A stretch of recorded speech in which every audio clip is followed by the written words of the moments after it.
Hay una teoría moral que, cuando la encuentras por primera vez, tiene un efecto extraño.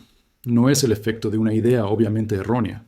Es el efecto de una idea que parece rigurosa, coherente, lógicamente impecable y al mismo tiempo profundamente inquietante de una manera que requiere tiempo para articularla. Una teoría que parece acertada en los cálculos y equivocada en el alma.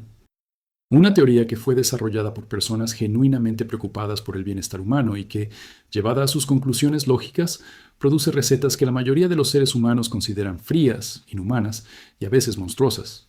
Esta teoría es el utilitarismo, y no el utilitarismo superficial que la mayoría de la gente imagina cuando escucha la palabra, esa vaga idea de que deberíamos intentar hacer el mayor bien para el mayor número de personas. Me refiero al utilitarismo en su forma más rigurosa, más consistente y más valiente.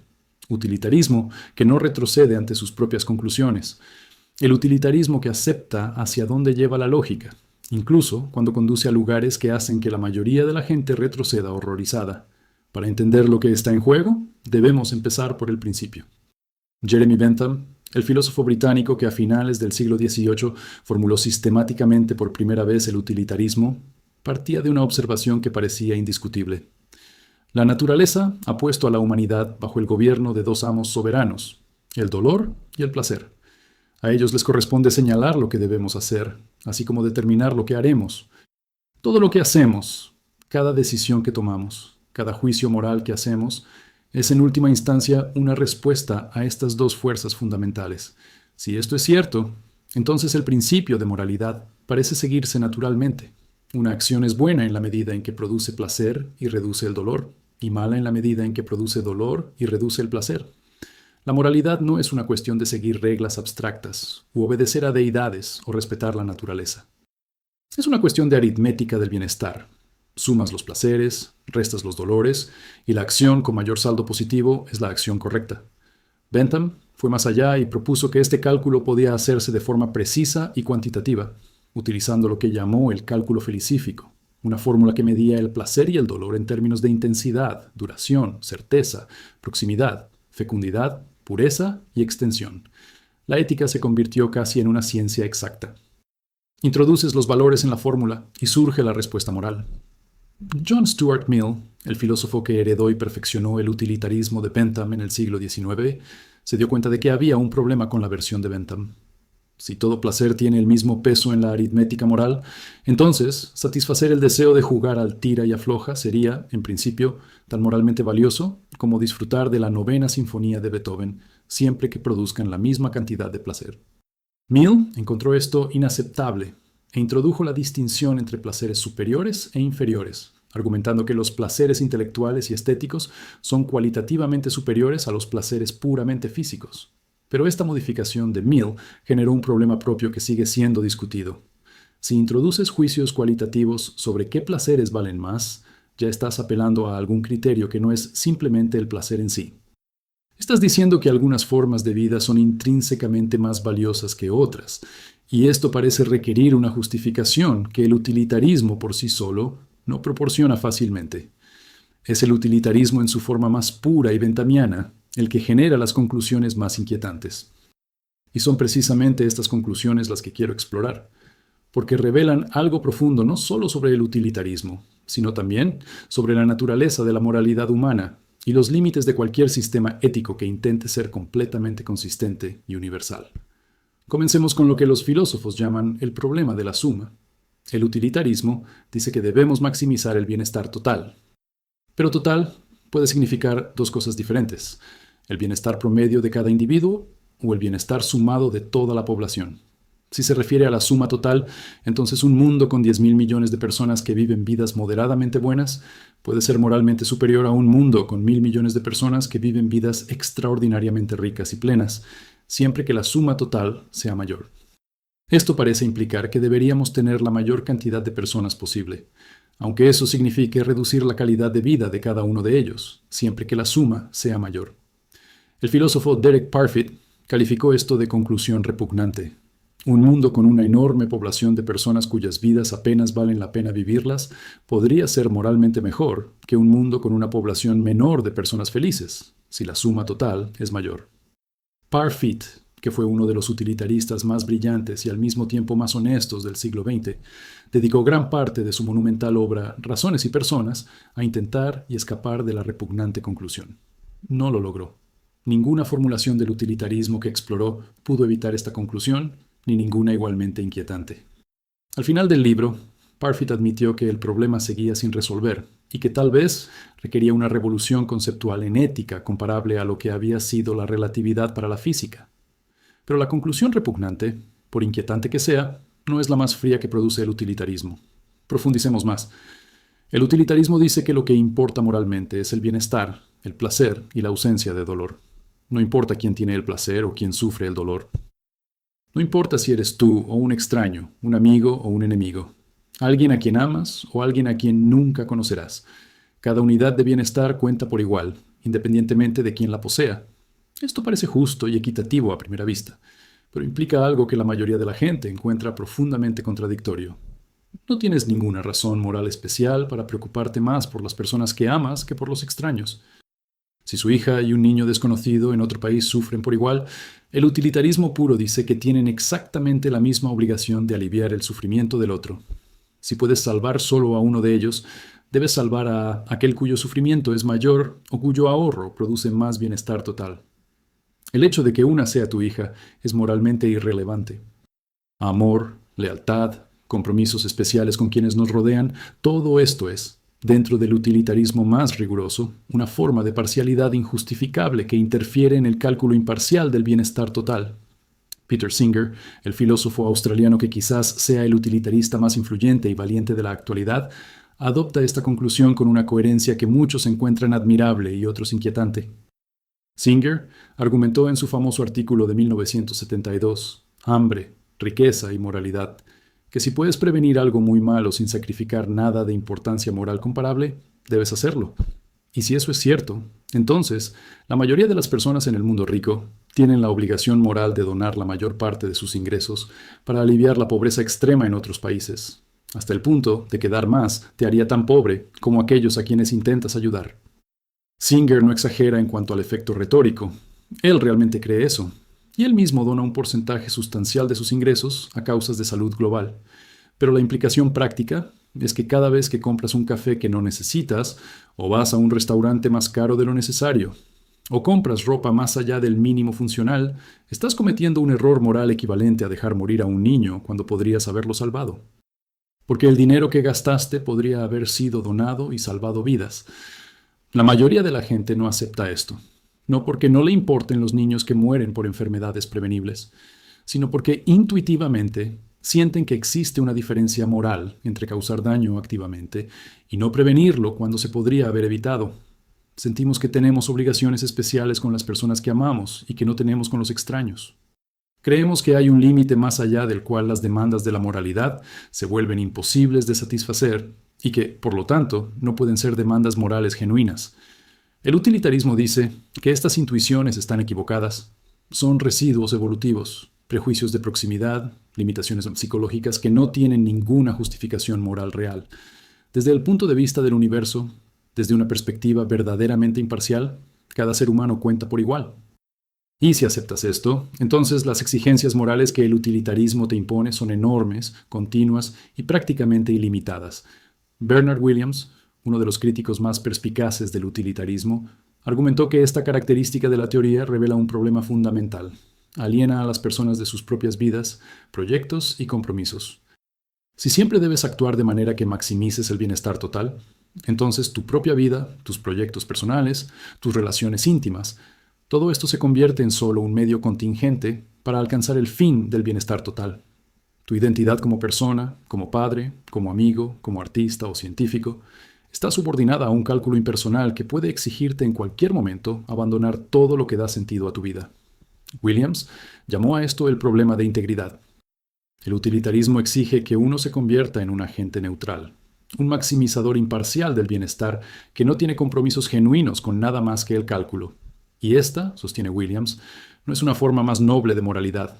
Es la disolución de la personalidad moral, la eliminación de las características que hacen de alguien genuinamente una persona y no solo un vehículo para promover el bienestar. Pero las frías implicaciones del utilitarismo no terminan ahí.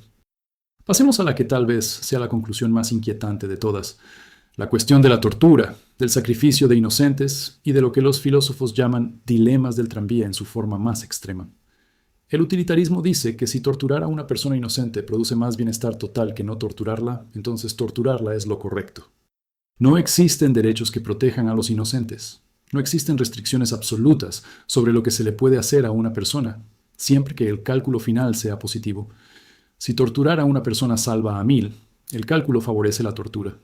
Si matar a un inocente sano y utilizar sus órganos para salvar a 5 pacientes necesitados produce más bienestar total, entonces el médico que lo hace está actuando correctamente. La mayoría de la gente rechaza estas conclusiones visceral e inmediatamente. Y el utilitarista más riguroso respondería, ¿y qué? El hecho de que una conclusión nos haga sentir incómodos no es prueba de que sea incorrecta. Nuestras intuiciones morales son producto de la evolución, la cultura y la psicología, y fácilmente pueden estar equivocadas.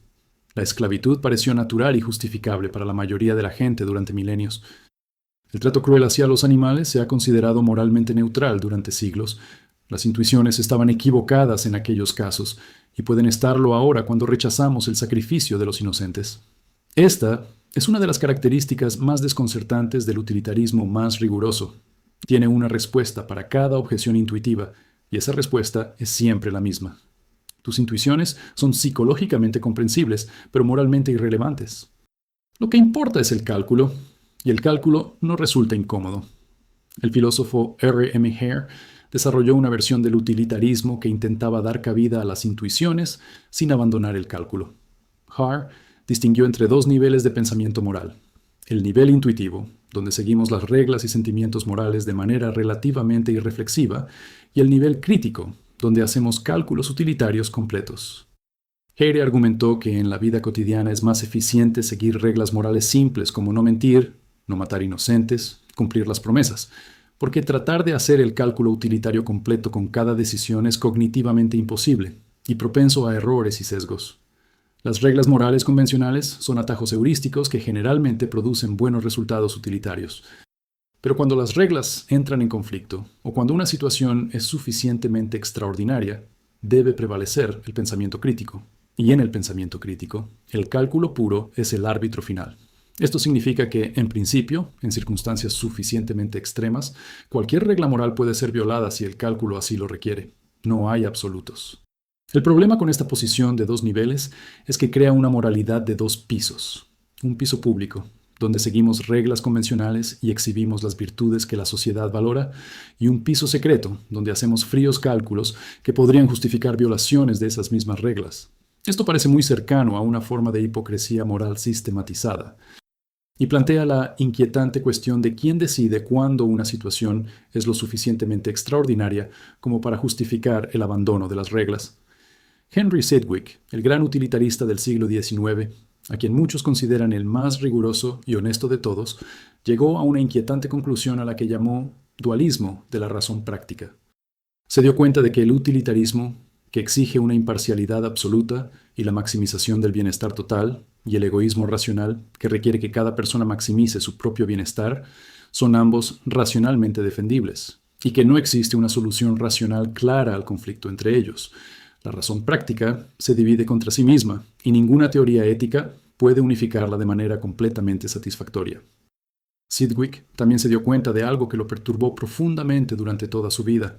Si el utilitarismo es verdadero, entonces puede ser mejor para el bienestar total, si la mayoría de la gente no sabe que el utilitarismo es verdadero. Porque si la gente supiera que el cálculo utilitarista justifica la violación de cualquier regla en circunstancias extremas, podrían usar esto como pretexto para violar las reglas cuando sea conveniente, produciendo peores resultados que si simplemente siguieran las reglas sin cuestionar. Por lo tanto, el utilitarismo podría exigir que los utilitaristas lo mantengan en secreto y fomenten la creencia en reglas morales absolutas, en las que ellos mismos no creen. Una moral esotérica para la élite intelectual y una moral popular para las masas. La frialdad de esta conclusión es casi artística. Esta tensión entre lo que prescribe el utilitarismo y lo que parece humanamente aceptable ha llevado a algunos filósofos a proponer versiones modificadas que intentan preservar el espíritu utilitarista, sin las conclusiones más inquietantes. El utilitarismo de reglas, por ejemplo, dice que no debemos calcular las consecuencias de cada acción individual, sino elegir las reglas que, si se siguen en general, producirían las mejores consecuencias en promedio. Esto protege a los inocentes de la tortura no porque sea intrínsecamente mala, sino porque una norma general que la prohíbe produce mejores resultados que una norma que la permite en circunstancias favorables. Pero los críticos del utilitarismo de las reglas señalan que éste colapsa en la incoherencia. Si lo que importa es maximizar el bienestar, entonces, siempre que seguir una regla produzca menos bienestar que violarla, debes violarla. Y si siempre infringe la regla cuando le conviene, en realidad no estás siguiendo la regla. Has vuelto al utilitarismo con un paso más. Lo que hace que el utilitarismo sea tan fascinante y tan inquietante al mismo tiempo es que se basa en una premisa que parece genuinamente cierta. El sufrimiento es malo y el bienestar es bueno. Y estas cosas importan moralmente independientemente de quién las experimente. Esta premisa parece tan obvia que rechazarla parece monstruoso. Pero las conclusiones que se derivan de esta premisa, cuando se la toma en serio, sin concesiones y sin dar marcha atrás, parecen igualmente monstruosas para la mayoría de las personas. Esto es lo que hace que el utilitarismo sea una teoría tan poderosa como instrumento de diagnóstico moral.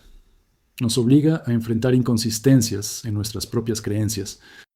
Nos hace preguntarnos, si realmente creen que todos los seres humanos tienen el mismo valor, ¿por qué gastan dinero en lujos mientras los niños mueren por enfermedades prevenibles?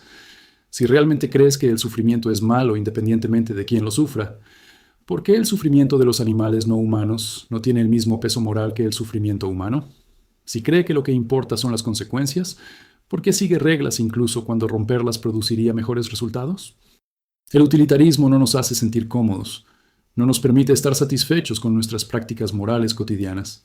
Señala implacablemente la brecha entre lo que decimos que valoramos y lo que realmente hacemos. En este sentido, por muy fría que sea la teoría, sirve como un espejo que refleja algo importante sobre nosotros mismos. Y quizás este sea el mayor valor del utilitarismo, no como receta para la acción, no como algoritmo para tomar decisiones morales, sino como lente de diagnóstico, que revela dónde nuestras intuiciones son inconsistentes, dónde nuestras prácticas contradicen nuestros valores declarados, donde la comodidad y la conveniencia se disfrazan de principio moral. El utilitarismo es la teoría moral más fría de la historia precisamente porque rechaza la comodidad, rechaza la ilusión de que la moralidad puede ser fácil y placentera, e insiste con implacable frialdad en preguntar, ¿realmente te preocupas por el bienestar de todos los seres que sufren, o solo de aquellos que están lo suficientemente cerca como para que su sufrimiento sea real para ti? Esta pregunta no tiene una respuesta cómoda, y tal vez sea exactamente por eso que se sigue fabricando.